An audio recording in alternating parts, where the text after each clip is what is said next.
Bhaluka model থানার SI Aminul Islam আজকে বিকেল 4:25 আমাকে মোবাইল ফোনে ভালুকা থানার চাঞ্চল্যকর ট্রিপল মার্ডার মামলার একমাত্র আসামি নজরুল ইসলাম আমাদের জয়দেবপুর রেল স্টেশন এলাকায় অবস্থান করতেছে মর্মে জানায়।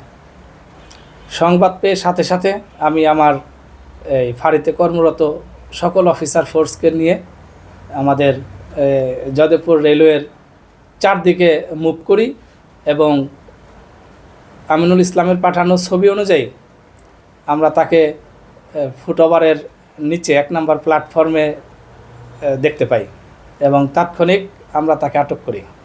তাকে জিজ্ঞাসাবাদে সে ঘটনার সত্যতা স্বীকার করছে। আসলে ঘটনার মূল রহস্য সম্পর্কে এত অল্প সময়ের মধ্যে জানা সম্ভব হয়নি।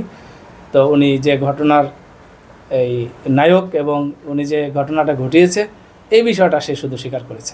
এদিক দিয়ে আসলে কোথায় যাচ্ছিল সেটা ঠিক বলা যাচ্ছে না, তবে উনি কোনো জায়গাতে যাওয়ার উদ্দেশ্যে এখানে আসছিল। ট্রেনে উঠে হয়তো বা কোনো জায়গাতে চলে যেত, তার কাছে কোনো টিকিট কিংবা কোনো ডকুমেন্টস পাওয়া যায়নি।